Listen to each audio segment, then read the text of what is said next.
ప్రియమైన వాళ్ళారా, యేసుక్రీస్తు నామములో అందరికి వందనాలు. మరి ఈ దినం కూడా మన యొక్క బైబిల్ వాక్య ధ్యానం కొరకై కీర్తనల గ్రంథము 18వ అధ్యాయము 25వ వచనం చదువుతానండి.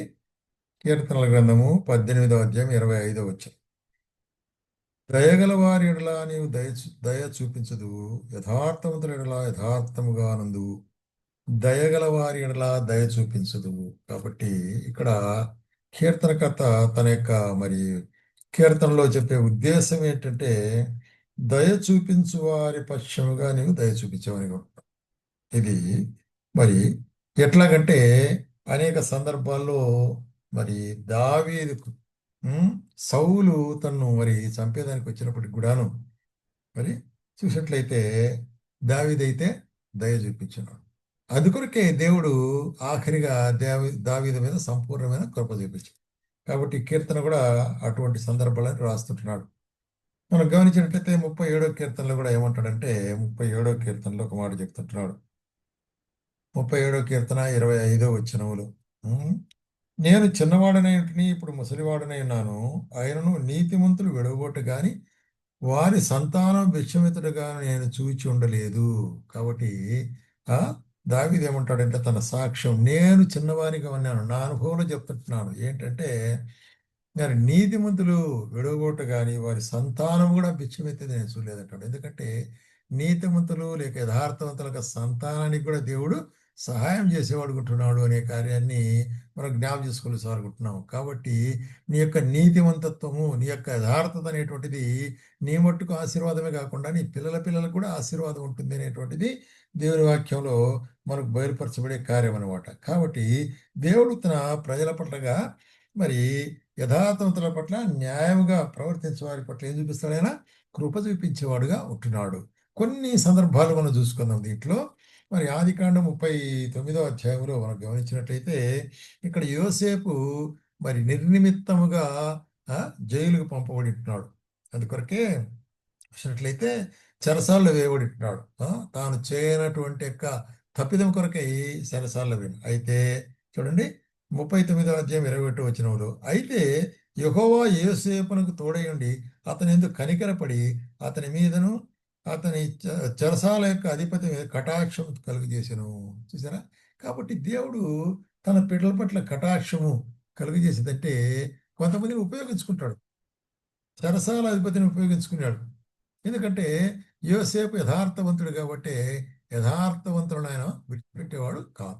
ఏ విధంగానైనా వారికి సహాయం చేసేవాడు. ఆ విధంగా జైల్లో మరి చూసినట్లయితే ఖైదీలందరి మీద కూడా మరి అధికారం ఇచ్చినాడు ఇక్కడ. ఎందుకంటే యెహోవా అతనికి తోడయ్యుండును. కాబట్టి దేవుడు మనకు తోడై ఉన్నట్లయితే ఏ సందర్భంలో ఉన్నప్పటికీ కూడాను ఆయన మనకు సహాయం చేసేవాడు ఉంటున్నాడు. ఇంకొక సందర్భం చూసినట్లయితే యెహోషువ గ్రంథంలో ఇక్కడ ఇశ్రాయేలీయులు మరి యెరికో చుట్టూ పోయి యెరికోను ఆక్రమించుకోవాలనేటువంటి విధంగా కొంతమందిని మరి చూస్తుంటున్నాము. చూడండి, యెరికో విషయంలో ఇక్కడ చూసినట్లయితే మరి కొంతమంది స్పైస్ పంపిస్తుంటున్నాడు అనమాట. 6వ అధ్యాయము 25వ వచనంలో మరి కొంతమంది వేగులు చూసేవారిని పంపిస్తున్నాడు. ముందుగా వాళ్ళు వెళ్ళినప్పుడు అక్కడ ఉన్నటువంటి రాజుకు తెలిసిపోతుంది యెరికో రాజు. కాబట్టి వాళ్ళని వెంటాడాలని చూసినాడు. అయితే రాహాబు అనేటువంటి ఒక ఆమె వారిని దాచిపెట్టించింది. ఎందుకంటే ఆమె ఇశ్రాయేలు యొక్క దేవుని యొక్క కార్యం విన్నవాదిగా ఉన్నది, ఆ విన్నదిగా ఉంటున్నది. కాబట్టి ఎట్లయినా వారిని ఆ విధంగా దాచిపెట్టడం ద్వారా మరి యెహోషువ ఏం చేశాడంటే యెరికోను మరి దండెత్తి దాన్ని స్వాధీనపరచుకునేటప్పుడు రాహాబును వేసే యెరికో వేగుచూచుటకు యెహోషువ పంపిన దూతలు దాచిపెట్టి ఉండెను కనుక అతడు ఆమెను బ్రతుకనిచ్చెను. నేటి వరకు వాళ్ళు ఇశ్రాయేలు మధ్యలో. కాబట్టి ఆ యొక్క మరి చూసినట్లయితే యెరికోలో అందరూ చనిపోయినారు. అయితే రాహాబు ఆ వీటి వారు మాత్రం ఉంటారు. కాబట్టి దేవుడు తన కనికరాన్ని తన కృపను చూపిస్తాడు. యథార్థవంతులు హృదయం ముందు యథార్థత ఉండాలి. అందుకొరకే న్యాయాధిపతుల గ్రంథంలో కూడా ఇంకొక సందర్భం ఇక్కడ, యోసేపు ఇంటి వారు బేతేలునకు వెళ్ళినప్పుడు యెహోవా వారికి తోడైండును. పూర్వము లూజ్ అనబడిన బేతేలును వేగుచుకు యోసేపు ఇంటి వారు దూతల పంపిరి. కాబట్టి ముందుగా ఒక పట్టణాన్ని మనం జయించాలంటే అక్కడ వేగుల వారిని పంపుతారు. అది ఆ దినాల్లో ఆచారం. ఆ విధంగా వేగువారిని పంపినప్పుడు ఆ దూతలు అక్కడ వెళ్ళి ఆ పట్టణం చూసేటప్పుడు ఒక మనుషుడు ఆ పట్టణం నుంచి బయటకు వచ్చాడు. అతను చెప్పారు, చూడు ఈ విధంగా మేము వేగు చూసేదానికి వచ్చాము, మాకు సాయం చేస్తే నేను బ్రతుకునిస్తామంటే అతడు సాయం చేశాడు.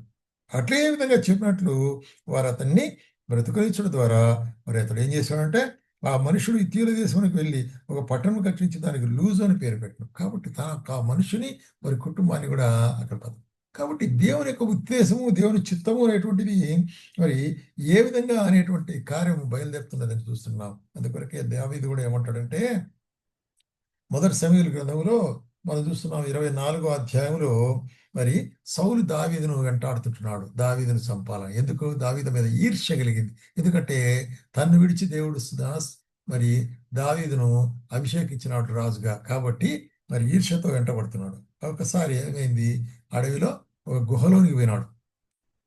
లోపలికి పోతే ఆ దావీదు అతని మనుషులు ఉండరు. అయితే గుహలోకి పోయి మరి తిరిగి బయటకు వచ్చిన తర్వాత అతను చెప్తాడు, ఏమంటాడంటే ఏ విధంగా నేను నిన్ను విడిచిపెట్టా చూడంటున్నాడు కదా.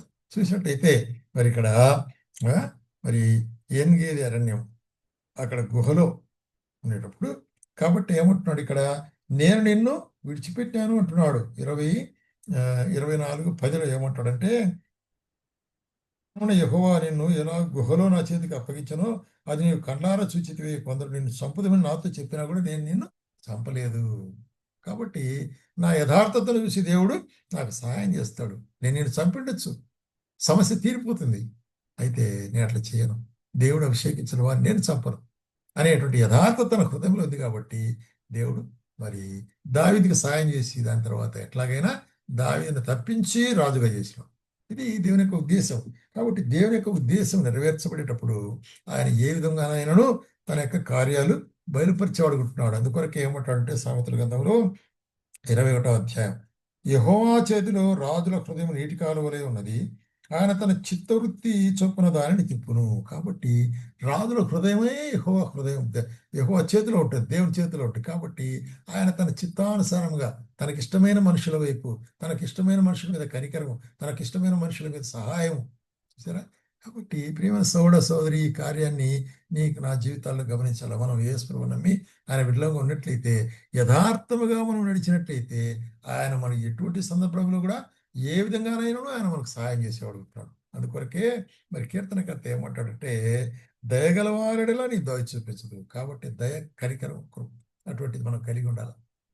బిడ్డలుగా మనము దయ, కనికరము అనేటువంటిది, ప్రేమ, జాలి అనేటువంటి చాలా ప్రాముఖ్యం. అటువంటి వారి ఎట్లా ఆయన మరి యథార్థవంతుడుగాను దయ చూపించేవాడుకుంటున్నాడు. కాబట్టి దయాగుణము ఇతరులు ప్రేమించేది. అందుకొరకే నిన్ను వలె నీ పొరుగువాన్ని ప్రేమించు అంటున్నది బైబిల్. కాబట్టి ప్రేమించే విషయంలో అటువంటి దయాగుణం కలిగినట్లయితే మన అక్కరైన సందర్భాల్లో దేవుడు మనకు సహాయం చేసేవాడుకుంటున్నాడు. కాబట్టి ఇది రహస్యం అన్నమాట. కాబట్టి ఈ కార్యాన్ని మనం ఎరగవలసి అనుకుంటున్నాం. ఎందుకంటే ఆయన దయ కలవారిపైన దయ చూపించేవాడుగా ఉంటున్నాడు.